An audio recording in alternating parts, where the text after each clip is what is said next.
nas vastas e poeirentas terras de Canaã, sob um sol implacável que dourada as colinas e secava os leitos dos rios, vivia uma família cuja saga ecoaria através dos séculos. No coração dessa família patriarcal, liderada pelo velho Jacó, um homem de fé inabalável e muitas provações, despontava a figura de José. Não era um filho qualquer. José era o 11º dos 12 filhos de Jacó, nascido de Raquel, a esposa amada que o patriarca perdera tão tragicamente. Essa origem já o distinguia, mas era o amor desmedido de seu pai que o elevava acima de todos os seus irmãos, um amor que, embora puro em sua essência, plantava as sementes da discórdia e da inveja. José, ainda jovem, possuía uma beleza singular e uma inteligência que superava a de seus irmãos mais velhos, mas o que realmente o apartava era um dom místico, uma capacidade de receber visões e sonhos proféticos. Em suas noites, quando o véu entre o mundo terreno e o divino se tornava tênue, José sonhava. E esses sonhos não eram meras fantasias infantis, mas sim prenúncios vívidos de um futuro grandioso, onde ele, o caçula dos filhos de Jacó, se elevaria acima de todos. Certa vez, ele contou a seus irmãos e a seu pai um desses sonhos. Sonhou que estavam todos no campo, atando feixes de trigo. De repente, o feixe de José se ergueu e ficou em pé, e os feixes de seus irmãos se curvaram e se prostraram diante do dele. A reação foi imediata e visceral. Enquanto Jacó ponderava sobre o significado, ainda que com uma pontada de preocupação, os irmãos explodiram em fúria. Acaso reinarás sobre nós? Dominarás sobre nós? Vociferaram as palavras carregadas de um veneno que mal conseguiam disfarçar. A inveja já corroía seus corações, mas o sonho de José a avivou, transformando-a em ressentimento profundo e perigoso. Não demorou muito para que José tivesse outro sonho, ainda mais audacioso, e, com a inocência e a franqueza da juventude, ele o compartilhou novamente. Desta vez, sonhou que o sol, a lua e 11 estrelas se curvavam diante dele. A revelação foi um golpe para os irmãos, que viram nisso uma insolência intolerável. Até mesmo Jacó, embora amasse José profundamente, o repreendeu. Que sonho é esse que tiveste? Acaso eu, tua mãe e teus irmãos viremos a nos prostrar diante de ti por terra? No entanto, a repreensão do pai escondia uma curiosidade, uma percepção de que talvez houvesse algo de sobrenatural naqueles relatos. Os irmãos, contudo, não partilhavam dessa curiosidade. Em seus olhos, o ódio se aprofundava. A predileção de Jacó por José não se manifestava apenas em seu afeto, mas também em gestos concretos que serviam apenas para acentuar a distinção. O presente mais notório, e talvez o mais infeliz, foi a túnica. Não era uma túnica comum, mas uma peça de vestuário ricamente adornada, com mangas longas e tecida com muitas cores vibrantes, um presente que na época era reservado a príncipes ou filhos de grande estima. Ao vestir aquela túnica, José não apenas exibia a preferência de seu pai, mas também se tornava um alvo ambulante para a ira e o ciúme de seus irmãos.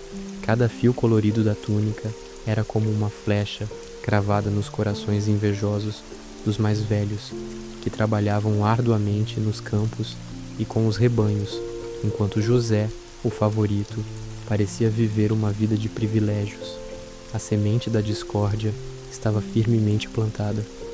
A cada sonho, a cada olhar de preferência de Jacó, a cada vez que José vestia sua túnica colorida, a tensão aumentava, densa e palpável como o ar antes de uma tempestade no deserto. Os irmãos passaram a odiar José ainda mais por causa de seus sonhos e de suas palavras, e já não conseguiam falar com ele pacificamente. A inveja se transformara em rancor, e o rancor em um desejo sombrio de retaliação. Ninguém poderia prever a extensão da tragédia que se desenrolaria a partir daquele amor paternal excessivo e da inveja fraterna. Mas a história de José estava apenas começando a ser tecida. Antes de continuarmos, inscreva-se no canal e diga-nos nos comentários de onde você está assistindo. O rancor dos irmãos, fermentado pela preferência de Jacó e pelos sonhos pretensiosos de José, atingiu um ponto de ebulição. A oportunidade de agir surgiu quando Jacó, preocupado com o bem-estar de seus filhos mais velhos e seus rebanhos, que estavam pastoreando em Siquém, enviou José para verificar como estavam. José, com sua túnica colorida brilhando sob o sol, partiu inocentemente, sem imaginar que estava caminhando para a armadilha tecida por aqueles que deveriam protegê-lo. Ao avistarem José de longe, movendo-se solitário em direção a eles, a chama da inveja se transformou em um fogo incontrolável de ódio. Os irmãos, reunidos no campo, começaram a conspirar. Lá vem o sonhador, zombou um. Agora é a nossa chance de nos livrarmos dele de uma vez por todas, disse outro. A ideia de matá-lo e jogar seu corpo em uma cova foi rapidamente concebida, e eles planejavam dizer a Jacó que uma fera selvagem o havia devorado. Seria o fim dos sonhos e da túnica, e o fim do favor que tanto os irritava. No entanto, um dos irmãos, Rúben, o primogênito, sentiu um lampejo de compaixão e culpa surgir em seu coração. Embora partilhasse da frustração geral, a ideia de derramar o sangue de seu próprio irmão era repugnante para ele. Tentando salvá-lo sem confrontar diretamente a fúria dos outros, Rúben propôs uma alternativa. Não derramemos sangue, apenas joguemo-lo nesta cisterna que está no deserto, mas não levantemos a mão contra ele. Seu plano secreto era retornar mais tarde para resgatar José e devolvê-lo ao pai. Os irmãos, cegos pela raiva e seduzidos pela ideia de não ter as mãos manchadas de sangue diretamente, concordaram com a sugestão de Rúben. Quando José finalmente os alcançou, mal teve tempo de saudá-los. Num acesso de selvageria contida, os irmãos o agarraram brutalmente, arrancando-lhe a túnica colorida que tanto odiavam. A túnica, símbolo de seu status e da preferência de Jacó, foi rasgada com fúria. José, atônito e aterrorizado, implorou por misericórdia, mas suas súplicas caíram em ouvidos surdos. Sem hesitação, eles o arrastaram até uma cisterna vazia e seca, um poço profundo e escuro, e o lançaram lá dentro. O som de seu corpo caindo no vazio ecoou no silêncio do deserto, um som que, para os irmãos, representava o silenciamento de seus sonhos e de sua arrogância. José, sozinho na escuridão úmida e fria do poço, sentiu o desespero o engolir. A cada tentativa de escalar as paredes escorregadias, a esperança diminuía. Lá em cima, os irmãos, com a consciência pesada, mas determinados a seguir adiante, sentaram-se para comer, como se nada de extraordinário tivesse acontecido. O almoço, porém, era pesado pelo silêncio e pela tensão. Enquanto comiam, avistaram ao longe uma caravana de mercadores ismaelitas, vinda de Gileade e seguindo em direção ao Egito. Seus camelos estavam carregados de especiarias, bálsamo e mirra. Uma nova ideia surgiu na mente de Judá, prática e cruelmente conveniente. Que proveito há em matarmos nosso irmão e encobrirmos o seu sangue? Propôs Judá. Vinde, vendamo-lo a esses ismaelitas, e que a nossa mão não seja sobre ele, pois é nosso irmão, nossa própria carne. A proposta de Judá oferecia uma solução que os livraria da culpa direta de um assassinato, ao mesmo tempo em que eliminava José e ainda lhes rendia algum dinheiro. Era a saída perfeita para a situação. Os outros irmãos, após uma breve deliberação, concordaram.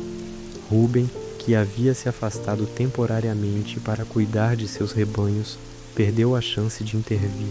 Quando ele retornou ao poço e descobriu que José não estava lá, rasgou suas vestes em desespero e exclamou: "O menino não está, e eu, para onde irei?" Mas era tarde demais. Os irmãos removeram José da cisterna e o venderam aos mercadores ismaelitas por 20 moedas de prata. 20 moedas, o preço de um escravo, foi o valor que eles atribuíram à vida de seu próprio irmão, o filho favorito de seu pai. José foi levado, acorrentado, para o Egito, um destino desconhecido e incerto, longe de sua família e de seus sonhos. A figura outrora orgulhosa e sonhadora de José agora era apenas mais uma mercadoria na caravana, um jovem escravo a caminho de uma terra estrangeira. Para encobrir o crime e enganar Jacó, os irmãos pegaram a túnica colorida de José, mataram um cabrito e mergulharam a túnica no sangue do animal, manchando-a de forma convincente. Com o coração pesado, mas com a farsa bem montada, levaram a túnica ensanguentada de volta ao pai. "Achamos isto", disseram a Jacó, com vozes carregadas de falsa tristeza. "Vê agora se é a túnica de teu filho ou não." Jacó reconheceu a túnica imediatamente. O choque e a dor o atingiram como um raio. "É a túnica de meu filho. Uma fera selvagem o devorou. Certamente José foi despedaçado", gritou o velho patriarca, rasgando suas vestes e vestindo saco. A tristeza o dominou de tal forma que ele se recusava a ser consolado por seus filhos e filhas. "Descerei em luto ao Sheol por meu filho", lamentava, chorando por muitos dias, acreditando que seu amado José estava morto. Enquanto Jacó se afundava em um luto profundo e inconsolável, sem saber a verdade terrível por trás da túnica manchada, José era levado cada vez mais para o sul, para as terras do Egito. Seu destino era incerto, agora um escravo nas mãos de estranhos, mas a providência divina, muitas vezes oculta nos momentos mais sombrios, já começava a tecer os fios de um plano maior. O jovem sonhador havia sido traído e vendido, mas o caminho para o cumprimento de seus sonhos, embora tortuoso e doloroso, apenas começava. A longa e exaustiva jornada até o Egito foi um tormento para José. Acostumado ao aconchego do lar paterno e ao amor de Jacó, ele agora se via acorrentado, arrastado por mercadores, um objeto de comércio, despojado de sua dignidade e de sua liberdade. Cada passo dos camelos era um lembrete da traição de seus irmãos e da distância crescente entre ele e tudo o que conhecia. Ao chegar à movimentada e exótica terra do Egito, com suas construções imponentes e uma cultura completamente estranha, José foi levado ao mercado de escravos. Ali, entre o burburinho dos compradores e o grito dos vendedores, sua vida tomou um novo rumo. José foi adquirido por Potifar, um influente oficial egípcio, capitão da guarda do faraó. Potifar, um homem de posses e poder, precisava de servos para sua vasta casa. A princípio, José era apenas mais um escravo, um jovem hebreu estrangeiro em meio a tantos outros. Contudo, a centelha divina que habitava em José, sua integridade inabalável e sua extraordinária diligência não tardaram a brilhar mesmo nas circunstâncias mais adversas. Não demorou muito para que Potifar notasse algo especial em José. O jovem escravo trabalhava com um empenho e uma sabedoria que iam além de sua idade. Onde quer que pusesse as mãos, a prosperidade o seguia. Seus talentos para organização e administração eram evidentes, e sua conduta era irrepreensível. Ele não era como os outros servos. Havia uma aura de competência e confiabilidade que o distinguia. Potifar, um homem perspicaz, percebeu que a presença de José trazia não apenas ordem, mas também uma bênção inexplicável a toda a sua casa. Acreditava-se que o Deus de José estava com ele. e essa crença se manifestava na prosperidade que se derramava sobre os bens de Potifar. Com o tempo, a confiança de Potifar em José cresceu exponencialmente. O oficial egípcio, impressionado com a capacidade e a integridade de seu jovem escravo, decidiu elevá-lo a uma posição de grande responsabilidade. José não era mais um mero servo. Ele foi estabelecido como o administrador-chefe de toda a casa de Potifar. Tudo o que Potifar possuía, desde os bens materiais até os outros servos, foi entregue aos cuidados de José. O capitão da guarda não se preocupava com mais nada, exceto com a comida que comia, pois confiava plenamente em José para gerenciar todos os seus negócios com perfeição. A casa de Potifar floresceu sob a administração de José. Os campos produziam mais, os rebanhos se multiplicavam e a riqueza se acumulava. A bênção do Senhor estava sobre tudo o que José fazia, e essa bênção se estendia a toda a propriedade de Potifar. O jovem hebreu que havia chegado ao Egito como um escravo despojado, agora desfrutava de uma posição de grande autoridade e respeito, o que era um testemunho da providência divina agindo em sua vida, mesmo em meio à adversidade. Ele havia transformado a tragédia de sua escravidão em uma oportunidade para demonstrar seu valor e sua fé. José, com sua beleza e sua postura digna, atraía a atenção. Seus dias eram preenchidos com o árduo trabalho de administrar a vasta propriedade de Potifar, zelando por cada detalhe, garantindo que tudo funcionasse com a máxima eficiência. Sua mente, outrora ocupada com sonhos proféticos, agora estava focada nas complexidades da gestão doméstica e financeira. Ele governava a casa de Potifar com sabedoria e justiça, e todos os que estavam sob sua supervisão o respeitavam. No entanto, a ascensão de José e sua beleza notável não passaram despercebidas por todos. Havia uma sombra crescente, um perigo iminente espreitando nos corredores daquela próspera casa. A esposa de Potifar, uma mulher de natureza sedutora e sem escrúpulos, começou a observar José com olhos famintos. A presença do jovem hebreu, tão íntegro e belo, despertou nela um desejo incontrolável. Seus olhares se tornaram mais insistentes, suas palavras mais sugestivas e suas ações cada vez mais ousadas. José, alheio a princípio, logo percebeu as intenções da esposa de seu senhor. Sua posição, antes segura e respeitada, agora se via ameaçada por uma tentação perigosa, capaz de destruir tudo o que ele havia construído. Ele era um homem de princípios, fiel a Deus e ao seu mestre, e sabia que ceder àquela tentação seria uma traição imperdoável. A trama de sua vida, que parecia ter encontrado um porto seguro na casa de Potifar, estava prestes a ser lançada novamente em águas turbulentas. O jovem sonhador, que havia sobrevivido à inveja dos irmãos e à escravidão, agora enfrentava um novo e insidioso desafio, um teste à sua integridade e à sua fé, que o levaria a um novo abismo de provações, mas também abriria caminho para o cumprimento dos desígnios divinos. A esposa de Potifar, uma mulher de beleza exótica e intenções sombrias, não se conteve por muito tempo. Seus olhos, antes apenas observadores, agora ardiam com um desejo inescrupuloso por José. Diariamente, ela o assediava, com palavras sussurradas que prometiam prazeres proibidos e olhares que tentavam quebrar sua resolve.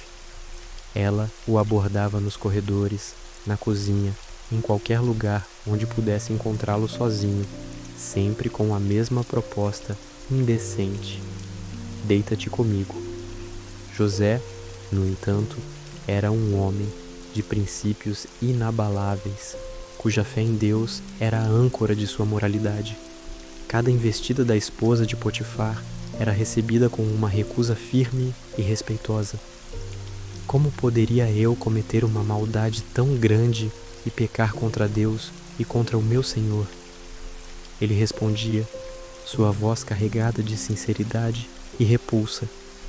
Ele explicava que Potifar havia depositado toda a sua confiança nele, entregando-lhe tudo o que possuía, exceto a própria esposa. Cometer tal ato seria uma traição inominável, não apenas contra seu mestre terreno, mas acima de tudo, contra o Deus que ele servia. Apesar de suas recusas veementes e sua explicação lógica, a mulher não desistia. Sua obsessão por José, alimentada pela rejeição, transformava-se lentamente em ressentimento. Ela o perseguia dia após dia, com uma persistência que desafiava a razão. José, por sua vez, evitava-a a todo custo, procurando nunca ficar sozinho com ela, ciente do perigo que a situação representava. Ele sabia que, em um ambiente onde a palavra de um escravo valia pouco, sua reputação e sua vida estavam em risco. Um dia fatídico, no entanto, a oportunidade que a esposa de Potifar tanto esperava surgiu. José havia entrado na casa para realizar suas tarefas diárias, e por uma estranha coincidência, nenhum dos outros servos estava presente. A casa estava silenciosa, os corredores vazios, oferecendo o cenário perfeito para seu plano maligno. Ela o agarrou pela túnica com uma força surpreendente e repetiu sua exigência. Deita-te comigo. O coração de José disparou, mas sua determinação não vacilou. Em um ato de desespero e convicção, ele se desvencilhou dela, deixando sua túnica nas mãos da mulher enquanto fugia para fora da casa. Ele correu, o corpo tremendo, o suor frio escorrendo pela testa, sentindo o peso da injustiça prestes a cair sobre ele. A esposa de Potifar, furiosa e humilhada pela recusa final de José, percebeu que sua tentativa de sedução havia falhado fragorosamente. Sua paixão não correspondida se transformou em ódio e desejo de vingança. Com a túnica de José ainda em suas mãos, ela começou a gritar, chamando os servos da casa com uma voz histérica. Vejam, ela exclamava, com os olhos vermelhos de fúria e lágrimas forçadas. Este hebreu que nos trouxeste veio para zombar de mim. Ele entrou aqui para deitar-se comigo, mas eu gritei em alta voz. E quando ouviu meu grito, deixou sua túnica ao meu lado e fugiu para fora. Os servos, confusos e assustados com a comoção, reuniram-se ao redor dela, ouvindo sua versão distorcida dos fatos. Ela segurou a túnica de José como prova de sua inocência e da culpa do escravo. Quando Potifar retornou para casa, cansado de suas obrigações, a esposa o recebeu com a mesma história fabricada, cheia de detalhes dramáticos e convincentes. O escravo hebreu que nos trouxeste, ela disse, apontando para a túnica ensanguentada, veio para me desonrar. Mas quando gritei, ele deixou sua túnica e fugiu. A ira de Potifar explodiu. Ele era um homem poderoso e respeitado, e a honra de sua casa e de sua esposa era algo que não podia ser maculado.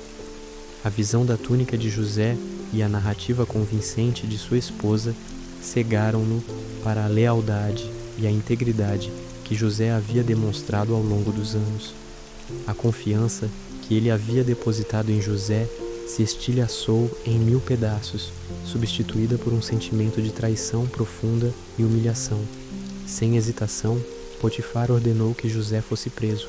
Não houve julgamento, nem oportunidade para que José se defendesse. A palavra de um escravo era insignificante diante da acusação de uma mulher egípcia de status.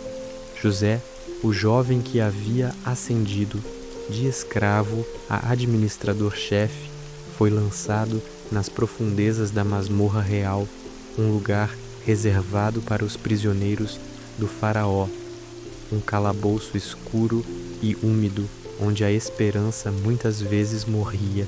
As correntes frias apertaram seus pulsos e o ar pesado da prisão sufocou qualquer resquício de luz que pudesse haver em sua alma.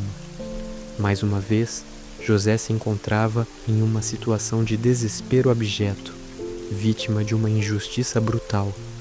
Sua vida, que parecia estar finalmente se estabilizando, havia sido virada de cabeça para baixo novamente. De filho favorito a escravo, de administrador respeitado a prisioneiro acusado falsamente. Na escuridão da prisão, a esperança parecia ter se dissipado completamente. Onde estava o Deus que ele servia? Por que ele permitia que tanta desgraça caísse sobre um homem que se esforçava para ser justo? As paredes frias da cela pareciam zombar de seus sonhos de juventude, dos quais agora restava apenas a amargura da realidade. No entanto, mesmo nas profundezas da desesperança, uma fagulha de fé ainda queimava no coração de José. Ele sabia que, de alguma forma, por mais incompreensível que fosse, Deus ainda estava com ele. A providência divina, embora oculta, continuava a tecer os fios do destino de José, preparando-o para um propósito ainda maior, um propósito que ele mal podia conceber em meio à escuridão e ao desespero daquela solitária prisão. O caminho de José, embora pavimentado com sofrimento e injustiça, ainda estava longe de seu fim, e o Deus que o havia acompanhado até ali não o abandonaria agora.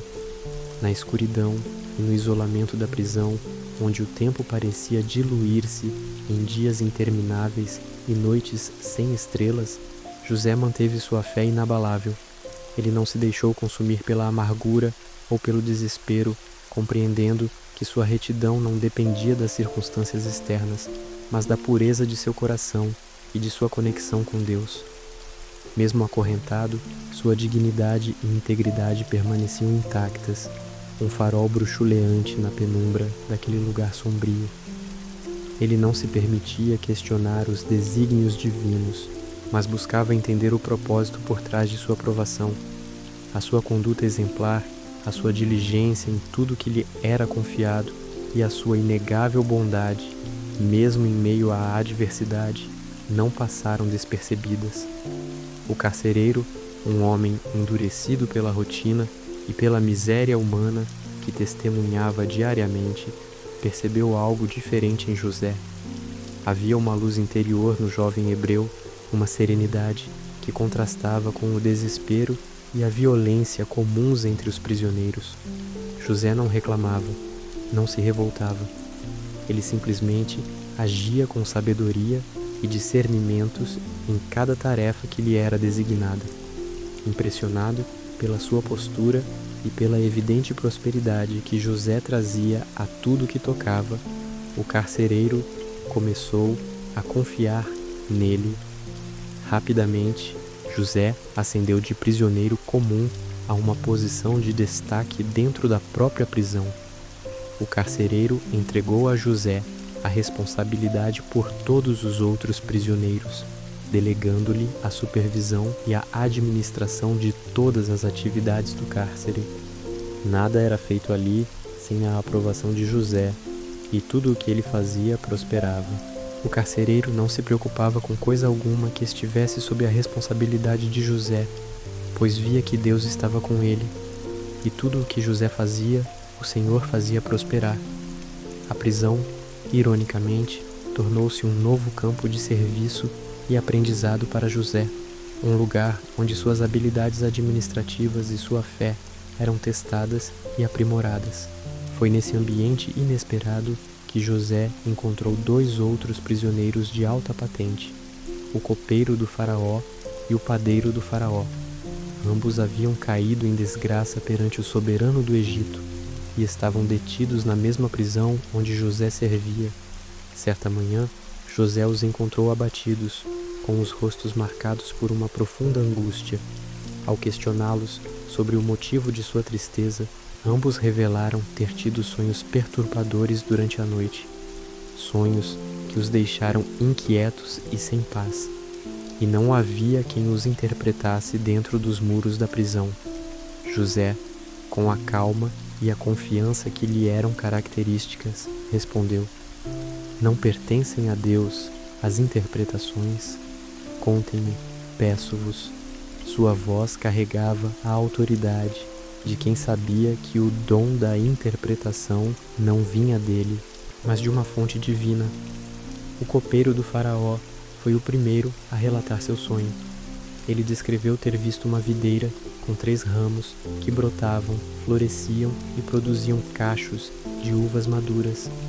Em sua mão estava a taça do faraó, e ele pegava as uvas, as espremia na taça do soberano e a entregava ao faraó. José ouviu atentamente, seus olhos fixos na narrativa. A interpretação de José foi imediata e cheia de esperança. Isto significa que dentro de 3 dias o faraó o tirará da prisão e o restaurará à sua posição, e você voltará a pôr a taça em sua mão como fazia antes. Mas, com a boa notícia, veio um pedido sincero. Quando lhe for bem, lembre-se de mim e use de bondade para comigo. Fale de mim ao faraó e tire-me desta prisão, pois fui roubado da terra dos hebreus, e aqui nada fiz para que me pusessem nesta masmorra. Encorajado pela interpretação favorável do copeiro, o padeiro do faraó também se apressou em contar seu sonho. Ele sonhou que tinha 3 cestos de pão branco sobre a cabeça. No cesto de cima havia toda sorte de assados para o faraó, mas os pássaros vinham e os comiam do cesto sobre sua cabeça. A interpretação de José, embora igualmente direta, trazia uma mensagem sombria. Isto significa que dentro de 3 dias o faraó o tirará da prisão e o enforcará numa árvore, e as aves comerão a sua carne. Exatamente como José havia predito. 3 dias depois, que era o dia do aniversário do faraó, o soberano deu um banquete para todos os seus oficiais. Naquela ocasião, ele mandou buscar o copeiro e o padeiro da prisão. O copeiro foi restaurado à sua antiga posição e novamente entregou a taça ao faraó, cumprindo a palavra de José.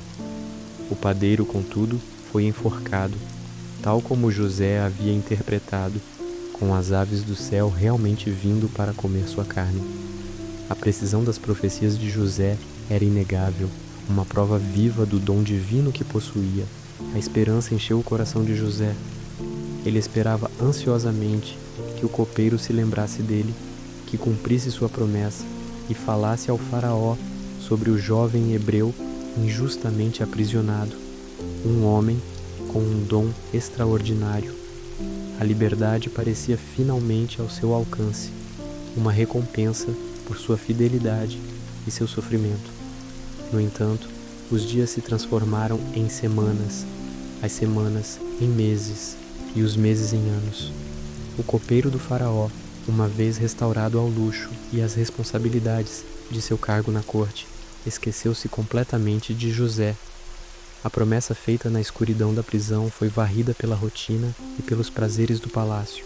José, o intérprete de sonhos, o homem de fé, permaneceu esquecido na masmorra, suas esperanças desfeitas e sua paciência testada ao limite. O tempo passava cruelmente e a espera continuava, um silêncio ensurdecedor que pesava sobre a alma de José, enquanto o mundo lá fora seguia seu curso, alheio à sua existência. 2 longos anos se arrastaram e a providência divina, embora presente, parecia operar em um ritmo incompreensível para o coração humano. 2 anos se arrastaram, pesados e lentos como o melaço, desde que o copeiro do faraó fora restaurado à sua posição e o padeiro executado. José permaneceu na prisão, um esquecimento cruel e imerecido marcando a passagem do tempo. As estações mudavam lá fora, a vida no Egito seguia seu curso vibrante, mas para José o mundo se resumia às paredes frias e úmidas de sua cela e à rotina monótona da supervisão dos outros prisioneiros.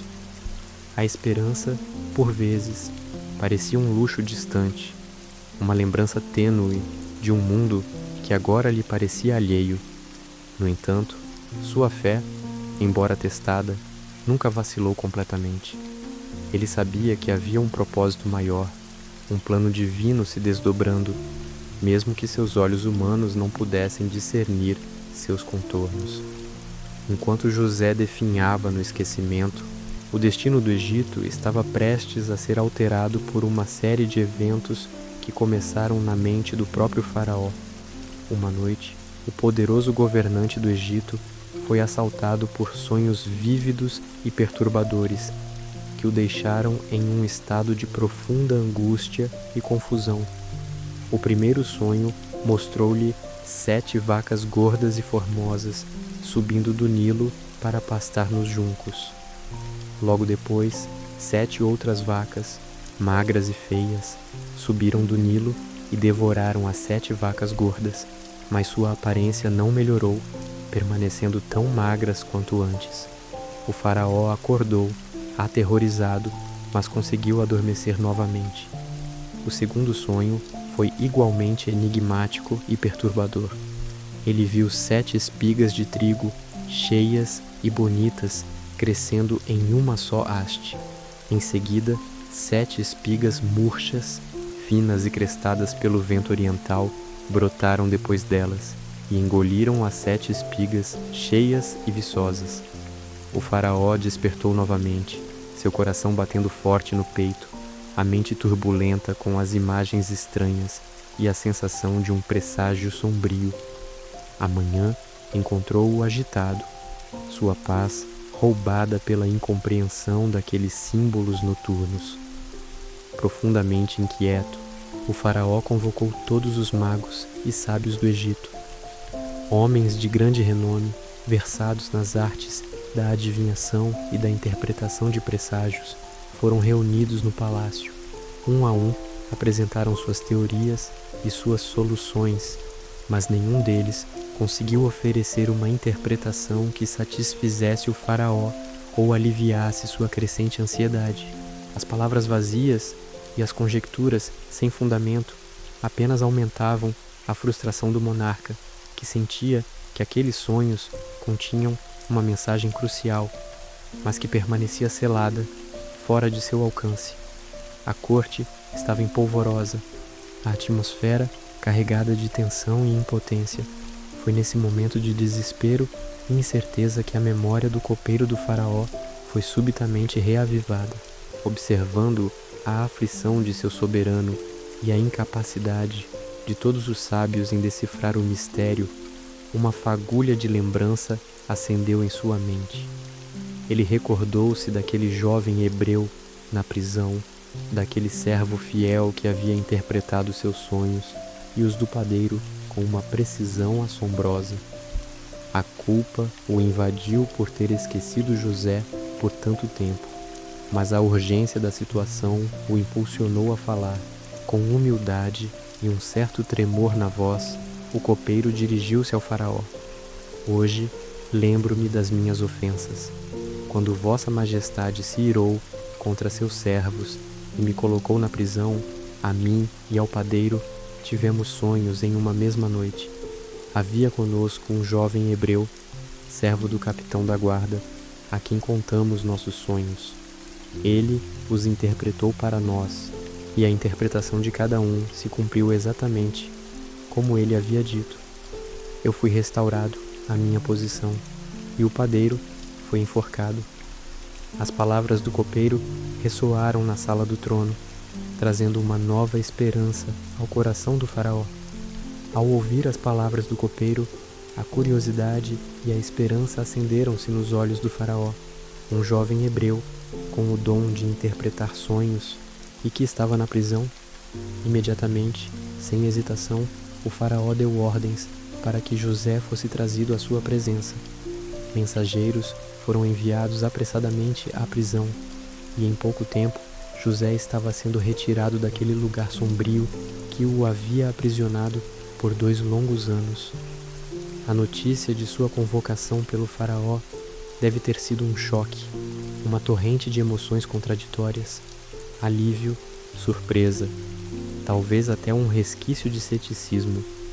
Mas a fé de José no propósito divino era inabalável. Ele foi apressadamente barbeado, suas roupas de prisioneiro foram trocadas por vestes limpas e dignas, e ele foi conduzido para fora da masmorra, para a luz do dia que não via há tanto tempo, e para os corredores opulentos do palácio. Cada passo Era um adeus ao passado e um avanço incerto para o futuro. A entrada nos luxuosos salões do palácio, após a escuridão e a miséria da prisão, deve ter sido um contraste avassalador. O ar perfumado, os adornos dourados, a imponência dos guardas e dos oficiais, tudo isso era um mundo de distância da cela úmida e fria. Finalmente, José foi conduzido à presença do faraó, o homem mais poderoso de todo o Egito, cujo rosto carregava as marcas da preocupação e da expectativa. O faraó, olhando para o jovem hebreu com uma mistura de curiosidade e urgência, disse: "Tive um sonho, e não há quem o interprete. Contudo, ouvi dizer de você que, quando ouve um sonho, sabe interpretá-lo." A voz do monarca ecoava no vasto salão, carregada da esperança que todos os seus sábios não puderam oferecer. José, com a mesma humildade e a mesma fé que o haviam sustentado nos anos de cativeiro, respondeu com reverência: "Não sou eu, mas Deus dará uma resposta favorável ao faraó." Suas palavras não buscavam glória para si mesmo, mas direcionavam toda a honra para a verdadeira fonte de seu dom.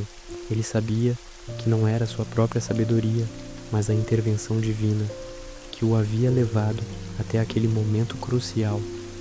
Ali estava ele, José, o escravo vendido, o prisioneiro esquecido, agora diante do soberano de uma nação poderosa, a quem Deus havia escolhido para revelar mistérios. Era uma reviravolta inesperada, um ponto de virada dramático em sua jornada. A vida de José, que parecia destinada à obscuridade e ao sofrimento, estava prestes a tomar um rumo que nem mesmo ele, em seus sonhos mais ousados, poderia ter imaginado. O palco estava montado para a revelação de um plano divino que transcendia as injustiças humanas e apontava para um propósito maior. O faraó, então, relatou seus sonhos em detalhes a José, a angústia em sua voz e a expectativa em seus olhos fixos no jovem hebreu. José ouviu atentamente, cada palavra do monarca ecoando em sua mente. Quando o faraó terminou, o silêncio preencheu o salão, pesado com a gravidade do momento. José respirou fundo e, com a autoridade que vinha de uma fonte maior que a sua própria, começou a interpretar. "Os dois sonhos do faraó são um só", ele declarou com firmeza. Deus revelou ao faraó o que ele está para fazer.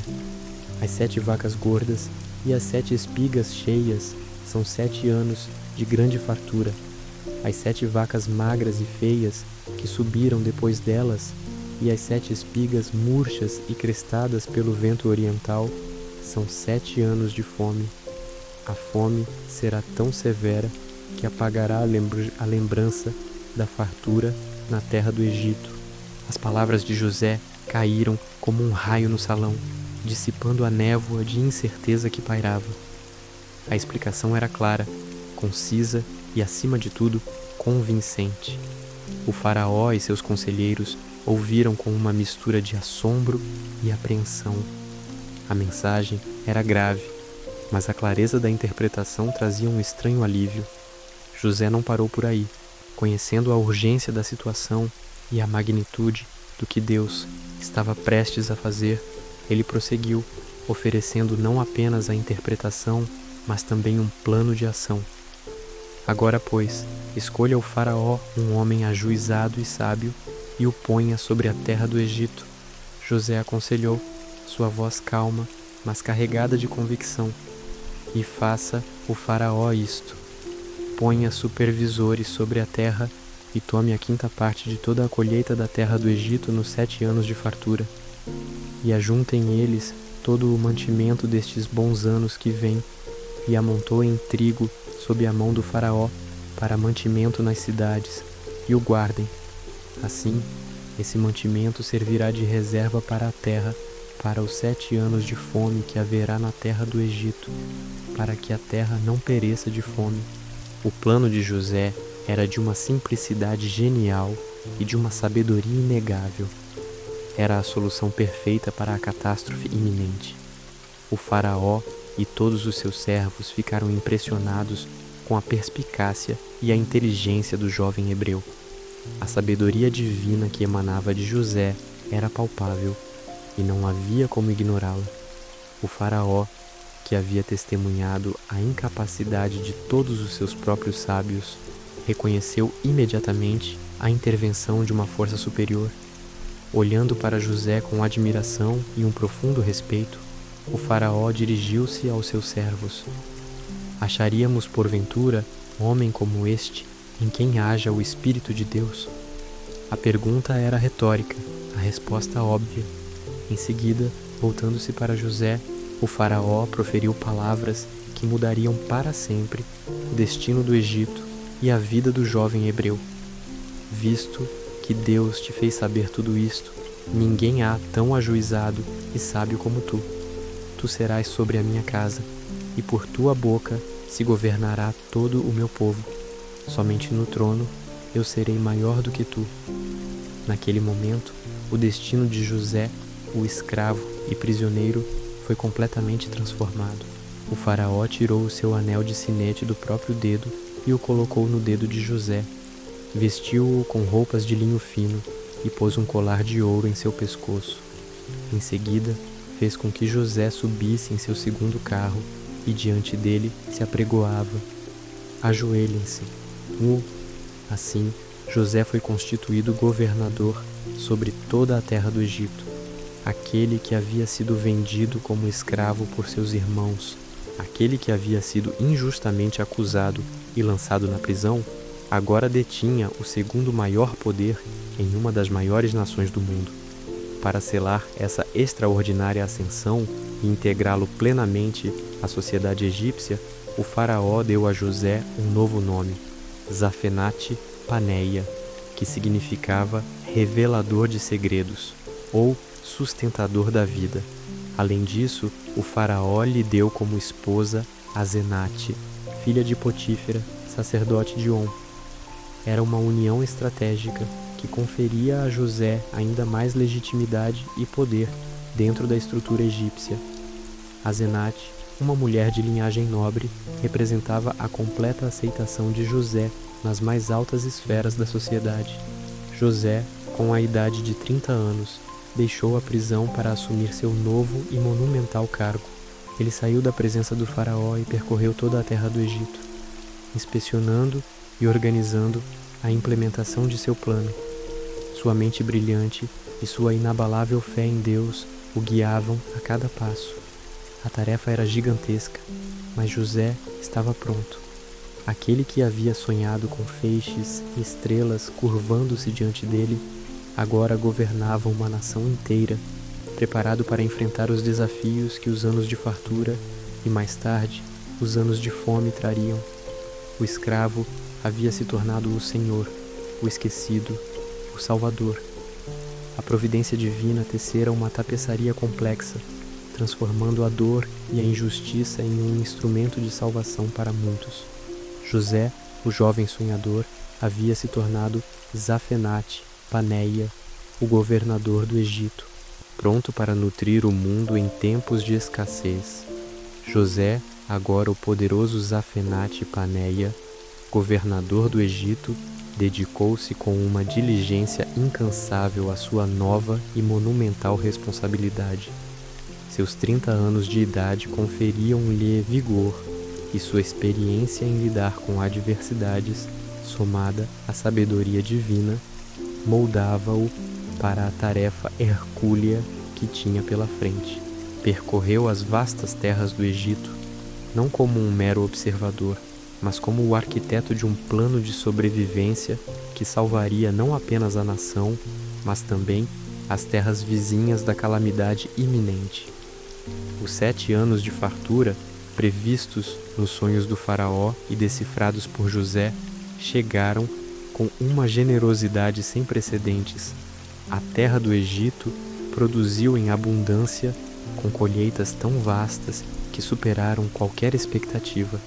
Os campos transbordavam de grãos, os pomares curvavam-se sob o peso dos frutos, e os rebanhos multiplicavam-se em pastagens viçosas. Era uma era de prosperidade exuberante, um presente divino que, sem a visão profética e a administração de José, poderia ter sido desperdiçado. Com uma organização meticulosa e uma supervisão constante, José implementou a estratégia que havia delineado para o faraó. Ele estabeleceu celeiros em cada cidade, enormes estruturas de pedra e barro, construídas com o propósito específico de armazenar o excedente da colheita. Durante esses anos férteis, a quinta parte de toda a produção era recolhida e guardada sob a autoridade do faraó, mas sob a gerência direta de José.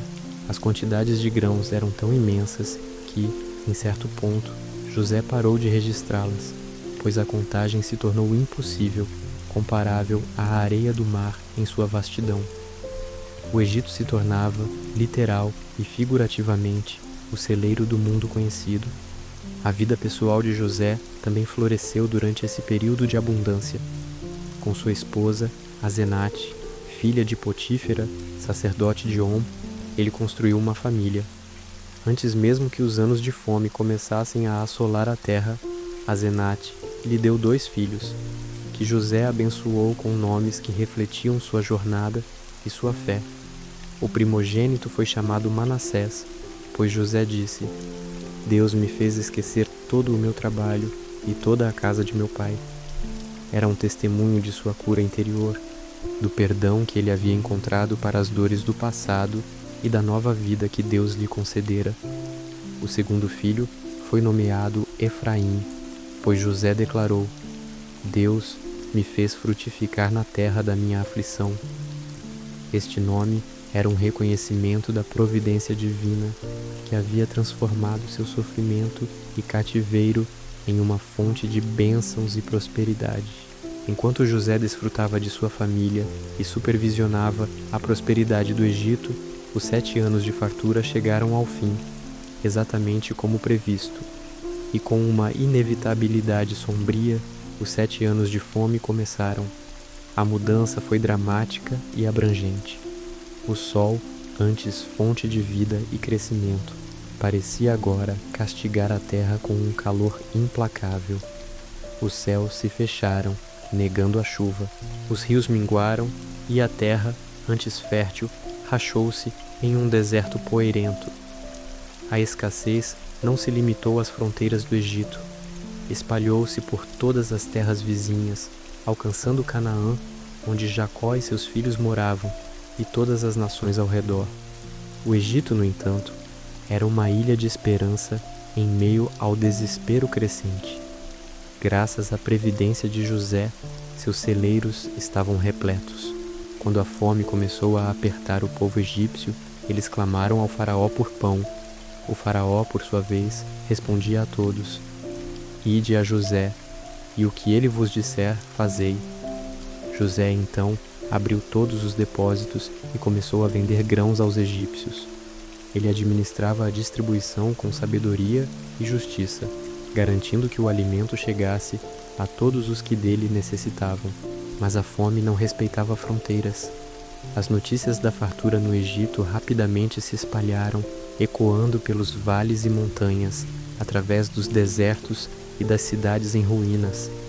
Pessoas de todas as nações vizinhas, desesperadas e famintas, começaram a afluir ao Egito, buscando alimento para sustentar suas famílias e seus rebanhos. O Egito, sob a liderança de José, tornou-se o único refúgio, o celeiro que nutria um mundo em crise. Caravanas de camelos e jumentos, carregadas de preciosidades para troca, convergiam para as cidades egípcias, onde José supervisionava a venda do trigo. A visão de José, um homem que havia sido rejeitado e traído, agora era a salvação de milhões. Aqueles que o haviam vendido como escravo, sem saber, seriam em breve compelidos a buscar sua ajuda. A providência divina, que tecera a intrincada tapeçaria da vida de José, estava prestes a revelar mais um de seus surpreendentes designs. A fome, que assolava a terra, seria o instrumento que forçaria a família de José, em Canaã, a empreender uma jornada que mudaria suas vidas para sempre, levando-os diretamente aos pés daquele que eles haviam abandonado. A distância e o tempo não poderiam apagar o vínculo de sangue, nem impedir o reencontro orquestrado pelo destino. O palco estava montado para o próximo ato, onde a dor do passado encontraria a esperança do futuro, e a família de Jacó seria confrontada com as consequências de suas ações há tantos anos. A fome, um flagelo global, tornou-se o catalisador para a reunião de uma família dividida. A fome, com sua mão implacável, apertava cada vez mais as terras de Canaã. As reservas minguavam e o desespero crescia no coração de Jacó. Seus olhos, antes cheios de tristeza pela perda de José, agora refletiam a angústia de ver sua família à beira da inanição. Ele havia ouvido os rumores, as histórias que ecoavam de caravana em caravana, de que havia pão no Egito, um sussurro de esperança em meio à desolação. Reunindo seus filhos, exceto o caçula Benjamim, Jacó os confrontou com a dura realidade. "Por que estáis olhando uns para os outros?" perguntou ele, sua voz carregada de preocupação. "Ouvi que há trigo no Egito. Descei para lá e comprai para nós, para que vivamos e não morramos." Os 10 irmãos, ainda carregando o peso de uma culpa que o tempo não conseguira apagar, prepararam-se para a longa e árdua jornada. A consciência daquele dia fatídico, quando venderam seu irmão José como escravo, pairava como uma sombra sobre eles, embora jamais ousassem falar sobre isso abertamente. Agora, impulsionados pela necessidade e pela ordem paterna, partiam rumo à terra que, sem que soubessem, abrigava o seu passado e o seu futuro. A cada passo no deserto, a cada noite sob as estrelas, a ironia da situação era palpável. O sustento de suas vidas dependia agora da mesma terra para a qual haviam enviado seu irmão. Chegando ao Egito, os irmãos de José se misturaram à imensa multidão de estrangeiros que vinham de todas as nações, todos com o mesmo propósito: comprar alimento. O fluxo de pessoas era incessante e a organização para a distribuição do trigo era monumental. Todos eram direcionados ao governador da terra, o homem que controlava todo o suprimento de grãos. Quando finalmente foram conduzidos à presença do poderoso Zafenate Paneia, o governador do Egito, eles não hesitaram. Cansados, famintos e com a reverência devida à autoridade, prostraram-se com o rosto em terra diante dele, cumprindo, sem saber, os sonhos de José de tantos anos atrás, nos quais feixes e estrelas se curvavam diante dele.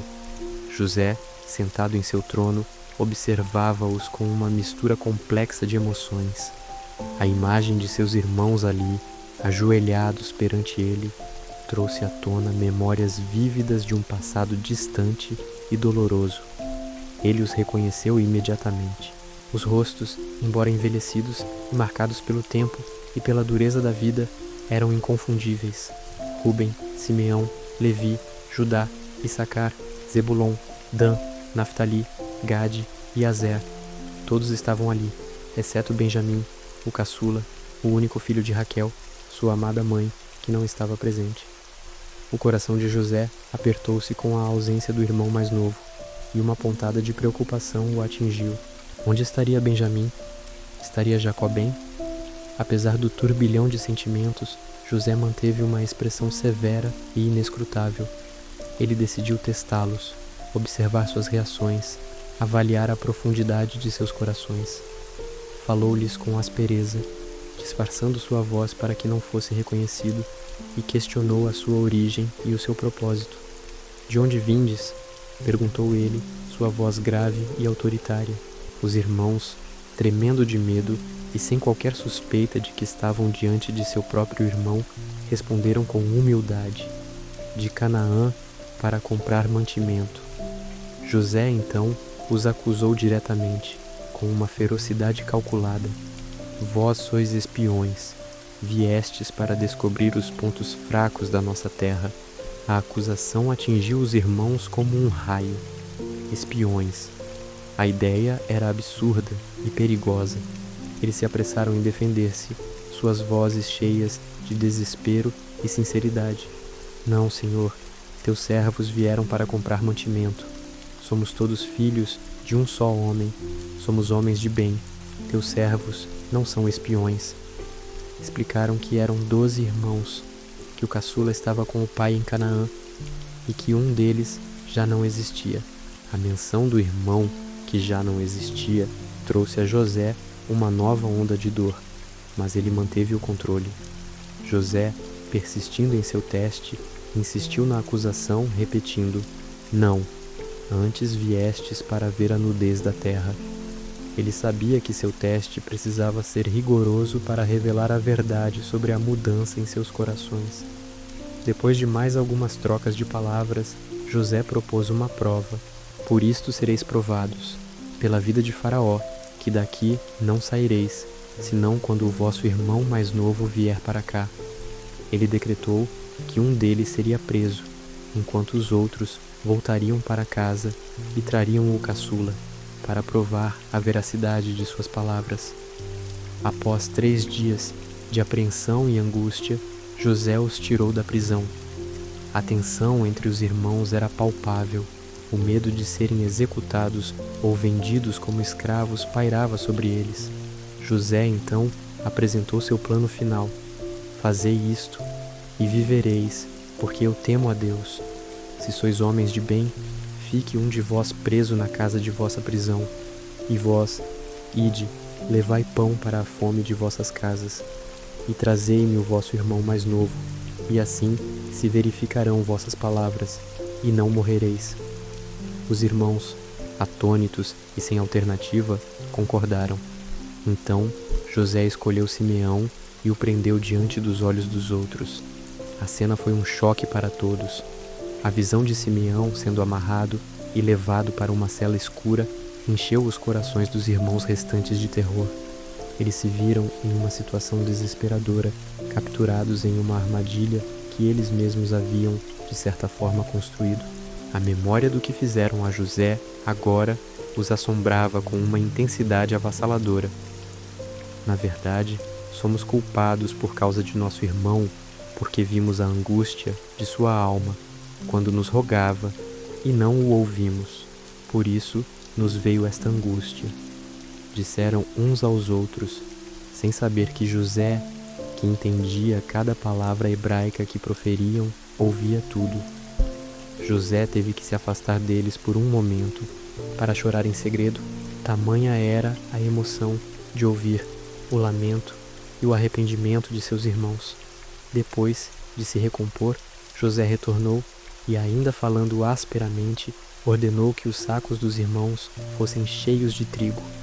Mas, em um gesto que adicionaria mais uma camada de mistério e temor à sua já penosa jornada, ele secretamente mandou que o dinheiro de cada um fosse devolvido ao saco de seu respectivo dono. Além disso, providenciou provisões para a viagem de retorno a Canaã.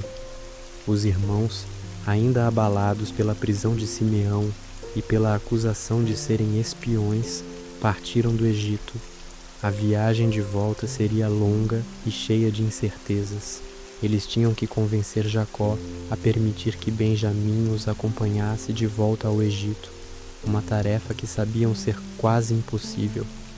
O reencontro, embora doloroso, estava em curso, orquestrado pela mão invisível da providência divina, e a dor e o medo dos irmãos seriam apenas o prelúdio para uma revelação ainda maior. Os irmãos, com o coração pesado e a mente perturbada, empreenderam a jornada de volta a Canaã. Cada passo era um lembrete da terrível situação em que se encontravam. Simeão estava preso no Egito, Benjamim era exigido, e a fome em sua terra natal não dava trégua. Ao chegar em casa, um misto de alívio e pavor tomou conta deles. Jacó, o patriarca envelhecido e cansado, aguardava-os com uma ansiedade palpável, seus olhos buscando notícias de seu filho mais novo. Ao descarregar seus sacos de grãos, o choque foi inevitável. Cada um encontrou seu dinheiro de volta na boca do saco. O terror se espalhou entre eles e seu pai. "Que é isto que Deus nos fez?"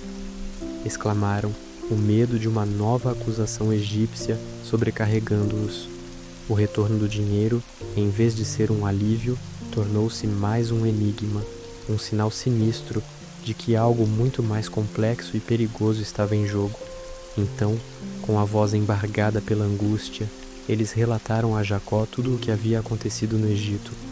Descreveram o governador severo, a acusação de espionagem, a exigência de que Benjamim fosse levado para provar sua inocência e a prisão de Simeão como refém.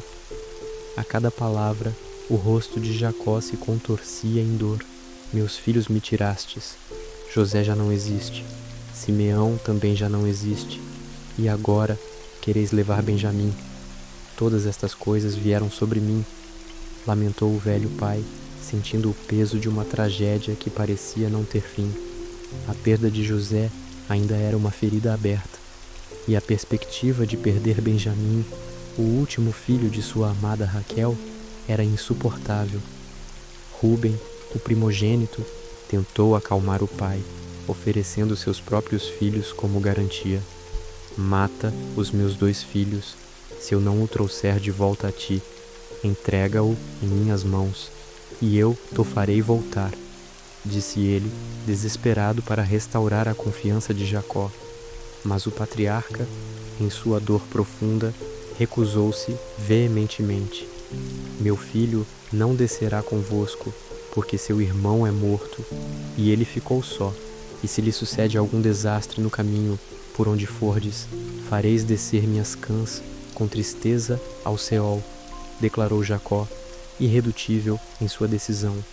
O amor por Benjamim era tão grande quanto a dor pela perda de José. Os dias se transformaram em semanas, e as semanas em meses. A fome em Canaã não diminuía, pelo contrário, intensificava-se. O grão trazido do Egito começou a escassear, e o espectro da inanição pairava sobre a família de Jacó. A situação tornou-se insustentável. Jacó, vendo a sua família definhar, finalmente se viu forçado a reconsiderar. "Voltai e comprai-nos um pouco de mantimento", disse ele aos filhos, a voz embargada pela resignação. Judá, sempre mais ponderado e com uma liderança natural emergente, respondeu ao pai com uma seriedade sombria. "O homem nos protestou solenemente, dizendo: Não vereis a minha face, se o vosso irmão não vier convosco. Se enviares conosco o nosso irmão, desceremos e te compraremos mantimento. Mas se não o enviares, não desceremos, porque o homem nos disse: Não vereis a minha face, se o vosso irmão não vier convosco." As palavras de Judá eram um espelho cruel da realidade, e Jacó não pôde mais ignorá-las. A discussão entre pai e filhos foi longa e exaustiva. Jacó lamentava a crueldade do governador egípcio, que exigia seu filho mais novo. "Por que me fizestes este mal, dando a conhecer aquele homem que tinhais ainda um irmão?" perguntou em sua dor. Mas Judá, com uma determinação que beirava o sacrifício, interveio novamente, assumindo a responsabilidade total pela segurança de Benjamim.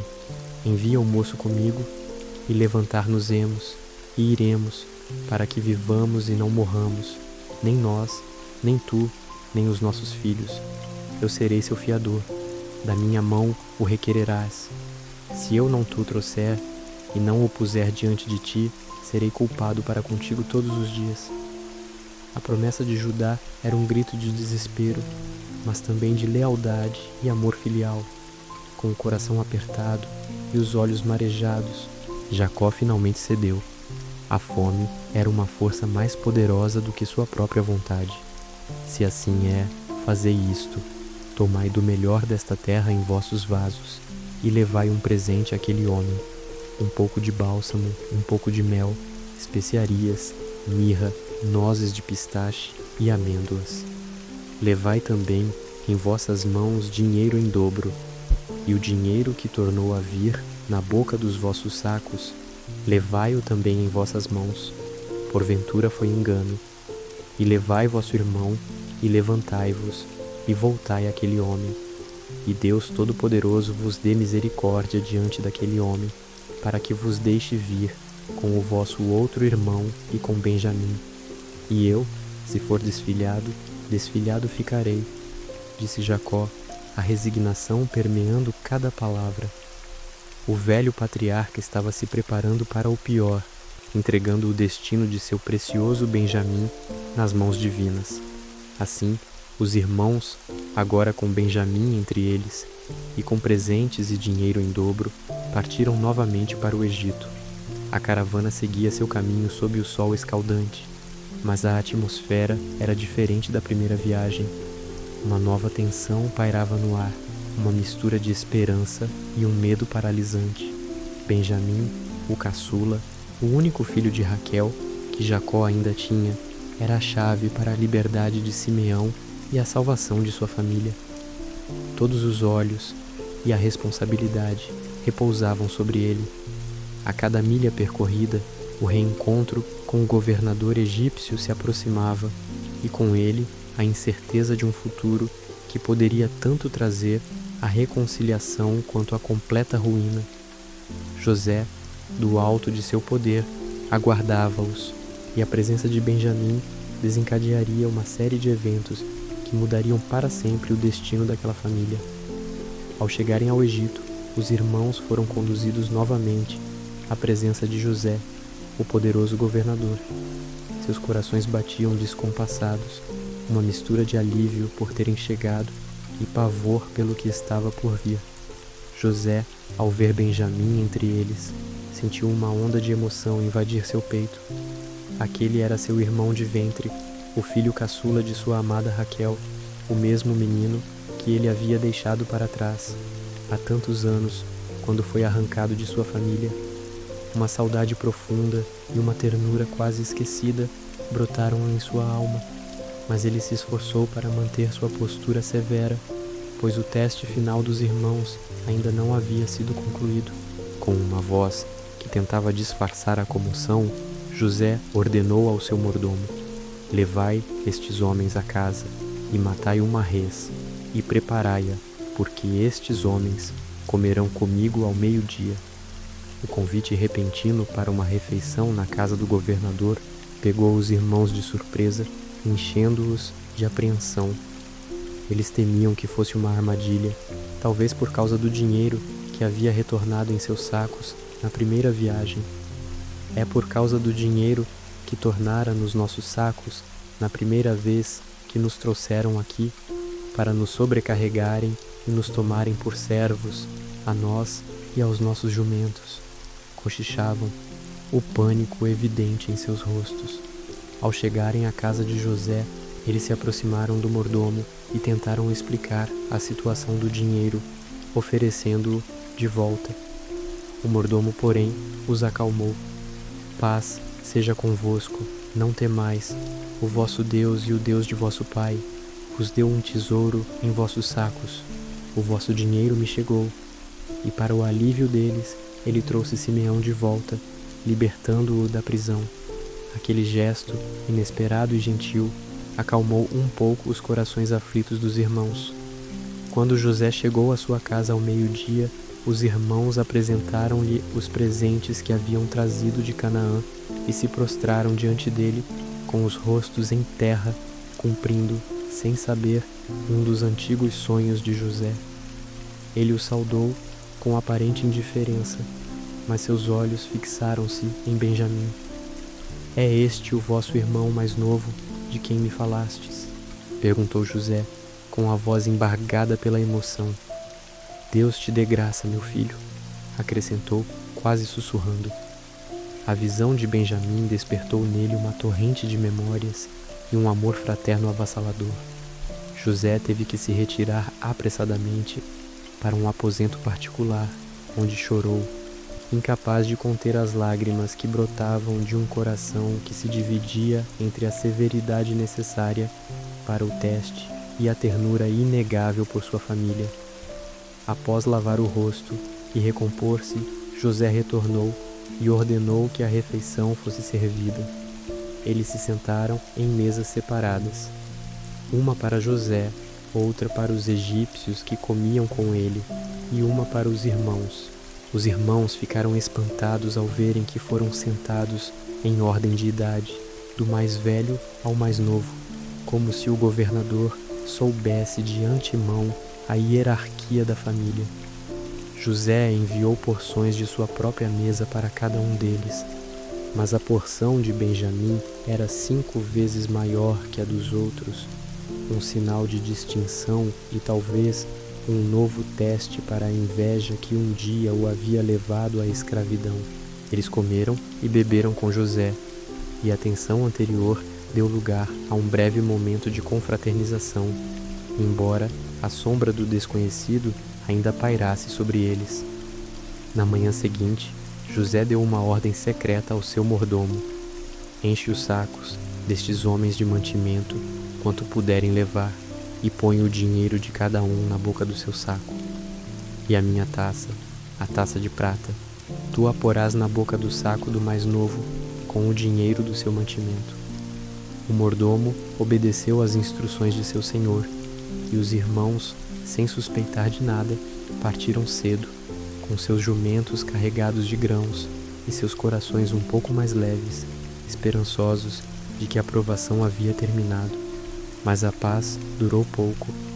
Assim que eles haviam se afastado da cidade, José disse ao mordomo: levanta-te, persegue aqueles homens, e alcançando-os, dize-lhes: por que pagastes o bem com o mal? Não é esta aquela por que meu senhor bebe e em que ele adivinha? Fizestes mal em fazer assim. O mordomo alcançou os irmãos e repetiu as palavras de José. Os irmãos ficaram atônitos e indignados. Por que fala meu senhor tais palavras? Longe estejam de teus servos fazer uma coisa como esta. Eis que o dinheiro que achamos na boca dos nossos sacos tornamos a trazer-te da terra de Canaã. Como, pois, furtaríamos prata ou ouro da casa de teu senhor? Aquele dentre os teus servos com quem for achada, morra ele, e nós também seremos servos de meu senhor, declararam, convictos de sua inocência e dispostos a prová-la. O mordomo, então, começou a revistar os sacos, começando pelo mais velho e terminando no mais novo. O coração dos irmãos batia acelerado, mas a certeza de sua inocência os mantinha firmes. No entanto, quando o saco de Benjamim foi aberto, lá estava ela, a taça de prata de José.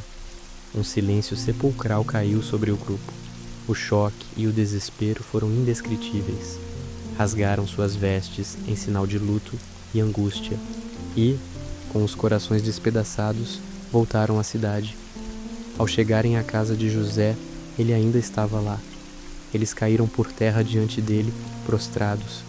José os confrontou com severidade. Que ato é este que fizestes? Não sabeis vós que um homem como eu certamente adivinharia? Judá, com a voz embargada pela dor e pela vergonha, respondeu: que diremos a meu senhor? Que falaremos? E como nos justificaremos? Deus achou a iniquidade de teus servos. Eis que somos servos de meu senhor, tanto nós como aquele em cuja mão foi achada a taça. Mas José, para a surpresa e o horror dos irmãos, declarou: longe de mim que eu faça isso. O homem em cuja mão foi achada a taça, esse será meu servo. Vós, porém, subi em paz para vosso pai. A sentença de José era um golpe mortal. Benjamim, o caçula, o filho mais amado de Jacó, seria escravo. A perspectiva de voltar para casa sem ele, depois de ter garantido a Jacó sua segurança, era insuportável. O teste final de José havia atingido seu ponto mais crítico, e a lealdade e o caráter dos irmãos seriam revelados na profundidade de seu desespero e na disposição para o sacrifício.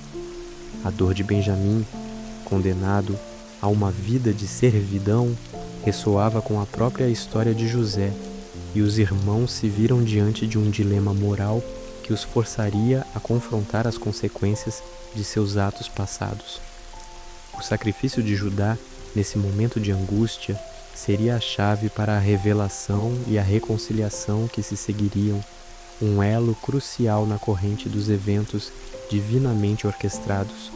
Judá, com o coração pesado e a alma dilacerada pela angústia, deu um passo à frente, sua voz embargada pela emoção e pelo peso esmagador da responsabilidade.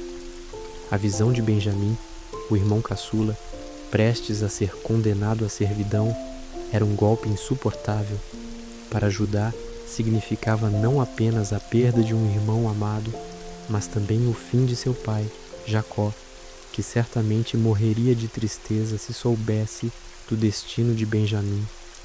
A promessa que fizera a Jacó de ser fiador pela vida do jovem ecoava em seus ouvidos, um juramento sagrado que não podia ser quebrado. Com uma coragem nascida do desespero e do amor fraternal, Judá ergueu a voz, implorando a José, o governador impiedoso, uma audiência. "Ah, meu senhor", começou Judá, sua voz tremendo, mas firme, "deixa, peço-te, que teu servo fale uma palavra aos ouvidos de meu senhor, e não se acenda a tua ira contra o teu servo, porque tu és como Faraó." Ele descreveu a situação de seu pai, Jacó, um homem idoso, cujo coração estava ligado à vida de Benjamim, o único filho restante de sua amada Raquel, além daquele que se perdera anos atrás. Relatou como haviam insistido para que Benjamim viesse, a relutância de Jacó e a promessa que ele, Judá, havia feito. A cada palavra de Judá, uma torrente de memórias e sentimentos tumultuava a alma de José. Ele observava a dor genuína em seus irmãos, a mudança em seus corações, a disposição de Judá para se sacrificar pelo caçula, a frieza que José mantivera por tanto tempo, a severidade que usara para testá-los, desmoronava-se diante daquele amor fraternal. A cena era um espelho invertido de seu próprio passado. Anos antes, eles o haviam vendido como escravo, sem piedade, sem um pingo de compaixão. Agora, estavam dispostos a sofrer por Benjamim, a protegê-lo a todo custo. Judá continuou, sua voz embargada pela emoção. "Agora, pois, ficando o moço, teu servo, escravo de meu senhor, porventura não poderei eu subir para meu pai? Porque como subirei para meu pai, se o moço não for comigo, para que não veja eu o mal que sobreviria a meu pai?" Ele ofereceu-se, sem hesitação, para ser o escravo no lugar de Benjamim, para que o jovem pudesse retornar a Jacó. Aquele era o ponto de ruptura. A emoção que José tentara reprimir por tanto tempo transbordou. Não havia mais como conter as lágrimas, os soluços que subiam em sua garganta. José, então, não suportando mais a cena, ordenou a todos os egípcios presentes que saíssem de sua vista. "Fazei sair da minha presença a todo o homem", gritou, sua voz embargada. Quando estava a sós com seus irmãos, a barreira que os separava deles desabou completamente. Ele chorou em alta voz, um choro tão alto e aflito que os egípcios do lado de fora do palácio puderam ouvir. As lágrimas rolavam livremente por seu rosto, lavando anos de dor, ressentimento e saudade. Com a voz embargada e o coração aberto, José finalmente proferiu as palavras que mudariam tudo. "Eu sou José. Vive ainda meu pai?" O choque que percorreu os irmãos foi avassalador. O ar pareceu rarear no salão. Seus rostos empalideceram, seus joelhos tremeram. Eles não podiam acreditar no que ouviam, não podiam sequer responder. A figura imponente do governador do Egito, o homem que os havia testado e aterrorizado, era, na verdade, o irmão que eles haviam vendido, o sonhador que haviam jogado no poço. O silêncio que se seguiu foi preenchido apenas pelo choro de José. ele percebeu o medo e a confusão em seus olhos. Chegai-vos a mim, peço-vos, disse José, sua voz mais suave agora, mas ainda tingida de emoção. Eles se aproximaram, hesitantes, quase temendo que aquilo fosse um truque, uma ilusão. Eu sou José, vosso irmão, a quem vendestes para o Egito. A verdade nua e crua, proferida por seus próprios lábios, atingiu-os em cheio. A culpa, o remorso, a vergonha, tudo veio à tona. Eles se encolheram, incapazes de encará-lo, esperando a punição que julgavam merecer. Mas José, com uma sabedoria e uma graça divinas, continuou: Agora, pois, não vos entristeçais, nem vos pese aos vossos olhos por me haverdes vendido para cá, porque para a conservação da vida Deus me enviou diante de vós. Ele explicou que não foram eles que o enviaram, mas Deus. Foi a providência divina que o colocou ali para salvar vidas, para que ele pudesse ser o instrumento de salvação para a sua própria família e para toda a terra. Assim, não fostes vós que me enviastes para cá, senão Deus, que me tem posto por pai de Faraó e por senhor de toda a sua casa, e como governador em toda a terra do Egito. As palavras de José, carregadas de perdão e de uma compreensão profunda do plano divino, começaram a acalmar os corações atormentados dos irmãos. Ele os abraçou, começando por Benjamim, e chorou sobre o pescoço de cada um deles. O choro de José era um choro de libertação, de cura, de reconciliação. Os irmãos, por sua vez, choraram com ele, um choro de alívio e de arrependimento sincero. Depois de tanto tempo, eles podiam finalmente falar com ele, suas vozes embargadas, pedindo perdão, lamentando os erros do passado. A família estava reunida, mas a viagem ainda não havia terminado. A notícia do reencontro de José com seus irmãos rapidamente se espalhou pelo palácio do faraó, causando grande alegria. O próprio faraó, grato a José e reconhecendo a mão de Deus em tudo aquilo, enviou uma mensagem a José, encorajando-o a trazer toda a sua família para o Egito, prometendo-lhes as melhores terras e as melhores provisões. O faraó disse: Dize a teus irmãos, fazei isto, carregai vossos jumentos, e parti, e tornai a terra de Canaã, e tomai a vosso pai e as vossas famílias, e vinde a mim, e dar-vos-ei o melhor da terra do Egito, e comereis a fartura da terra. José, com o coração transbordando de alegria e gratidão, tinha agora uma nova missão: reunir sua família e trazê-la para a segurança do Egito, sob a proteção divina. José, agora com a permissão e o apoio total do faraó, agiu com a celeridade e a eficiência que o caracterizavam.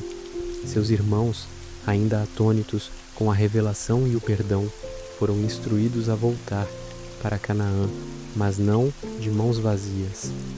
Carros, carregados com o melhor da terra do Egito, foram preparados para eles, repletos de provisões, alimentos e presentes para a família.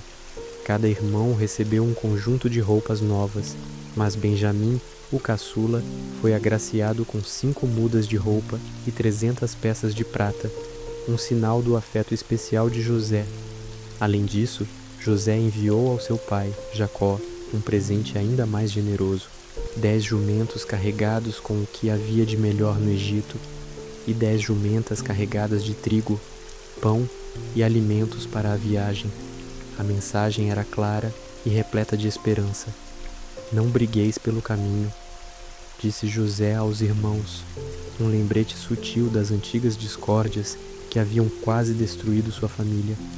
Os irmãos, com os corações mais leves do que jamais haviam sentido em anos, empreenderam a jornada de volta para Canaã.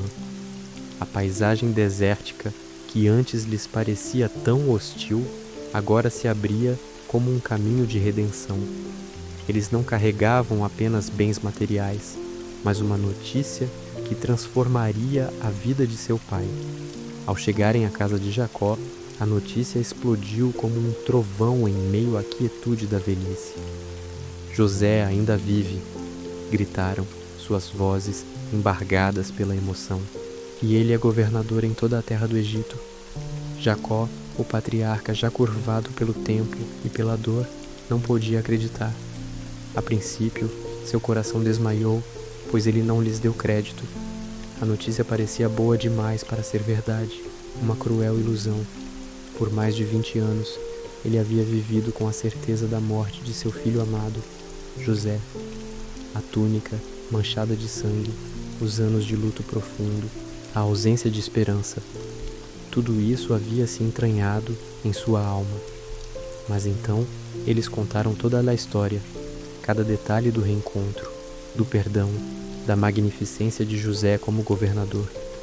E mais do que as palavras, os carros que José havia enviado, cheios de provisões e presentes do Egito, foram a prova irrefutável. Ao ver os carros, a alma de Jacó reviveu. As lágrimas, que ele pensava já não ter mais, brotaram de seus olhos envelhecidos. A incredulidade deu lugar a uma alegria avassaladora, uma onda de emoção que o fez sentir-se jovem novamente. "Basta!" exclamou Jacó com a voz embargada pela emoção e os olhos marejados. "Meu filho José ainda vive. Eu irei e o verei antes que eu morra." Aquele homem, que havia lamentado por tanto tempo, agora sentia um novo propósito, uma chama reacendida em seu coração. A perspectiva de rever seu filho, de abraçá-lo novamente, era um bálsamo para sua alma ferida. A decisão foi tomada. Jacó e toda a sua família, seus filhos, suas noras, seus netos, um total de 70 pessoas, prepararam-se para a grande viagem. Eles levaram consigo todos os seus bens, seus rebanhos, tudo o que haviam adquirido na terra de Canaã. A partida foi um evento significativo, uma migração de proporções bíblicas, guiada pela providência divina e pelo amor de um pai por seu filho. Antes de descerem completamente para o Egito, Jacó fez uma parada em Berseba, um lugar de significado espiritual para seus antepassados. Ali, ele ofereceu sacrifícios a Deus, o Deus de seu pai Isaque, e Deus falou a Jacó em visões noturnas, reafirmando sua promessa. "Jacó, Jacó." E ele respondeu: "Eis-me aqui." Deus disse: "Eu sou Deus, o Deus de teu pai. Não temas descer ao Egito, porque ali farei de ti uma grande nação. Eu descerei contigo ao Egito e certamente te farei subir novamente, e José te fechará os olhos." As palavras de Deus trouxeram a Jacó paz e segurança. A jornada, que poderia ser vista como um exílio, era agora compreendida como parte de um plano maior. A caravana seguiu em frente, os carros egípcios transportando os mais idosos e as crianças, enquanto os homens conduziam os rebanhos. A expectativa crescia a cada milha percorrida. José, informado da aproximação de seu pai, preparou seu carro e subiu ao encontro de Jacó em Gósen. Quando José avistou a caravana, seu coração saltou. Ele correu ao encontro de seu pai. O reencontro foi de uma intensidade indescritível. José se lançou ao pescoço de Jacó, abraçando-o com toda a força, e chorou longamente sobre ele. Jacó, por sua vez, abraçou seu filho, as lágrimas molhando os ombros de José, que agora era um homem poderoso, mas que em seus braços era novamente o menino que ele pensava ter perdido.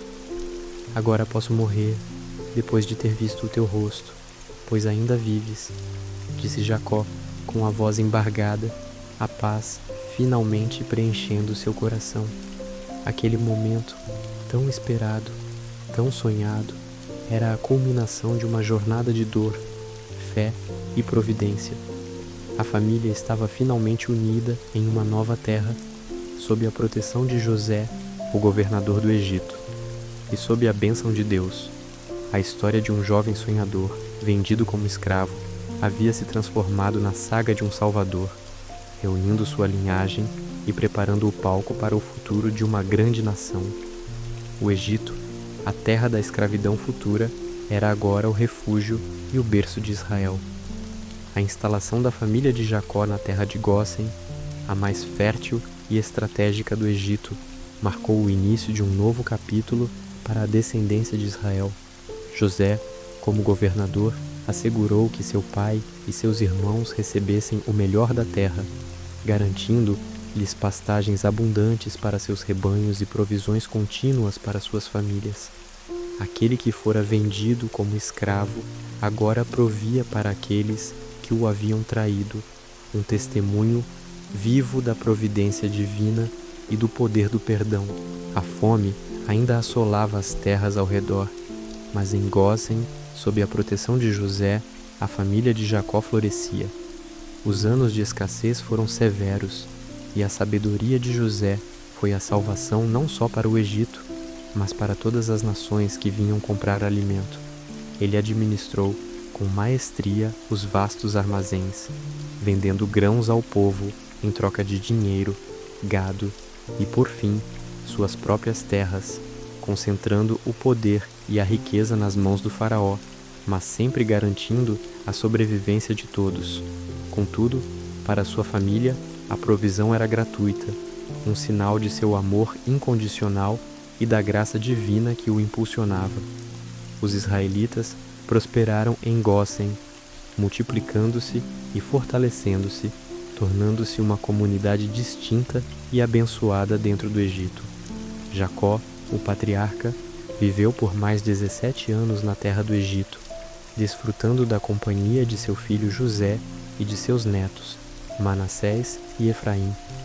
Durante esses anos, ele testemunhou a realização das promessas de Deus, vendo sua descendência crescer e se estabelecer. Em seus últimos dias, sentindo a proximidade da morte, Jacó convocou José e o fez jurar que não o sepultaria no Egito, mas o levaria de volta à terra de Canaã, para ser sepultado junto a seus pais, Abraão e Isaque, na caverna de Macpela. Este pedido final de Jacó era um ato de fé, uma reafirmação da promessa de Deus, de que Canaã seria a herança de sua descendência. Em seguida, Jacó chamou todos os seus filhos e, com a mente iluminada pela inspiração divina, proferiu bênçãos e profecias sobre cada um deles, delineando o futuro de suas tribos. Suas palavras eram carregadas de significado, revelando as características e os destinos de cada linhagem. Ele abençoou Judá com a promessa de que o cetro não se apartaria dele e que de sua descendência viria o Messias, o Salvador. Suas últimas palavras foram um testamento de sua fé inabalável nas promessas de Deus. Após abençoar seus filhos, Jacó recolheu os pés na cama, expirou e foi reunido a seus antepassados. A morte de Jacó trouxe grande luto para José e toda a sua família. José se lançou sobre o rosto de seu pai, chorou sobre ele e o beijou. Ele ordenou aos médicos egípcios que embalsamassem seu pai, um processo que durou 40 dias, seguindo os costumes egípcios. O luto por Jacó durou 70 dias, um período de grande solenidade e respeito, reconhecido por todo o Egito.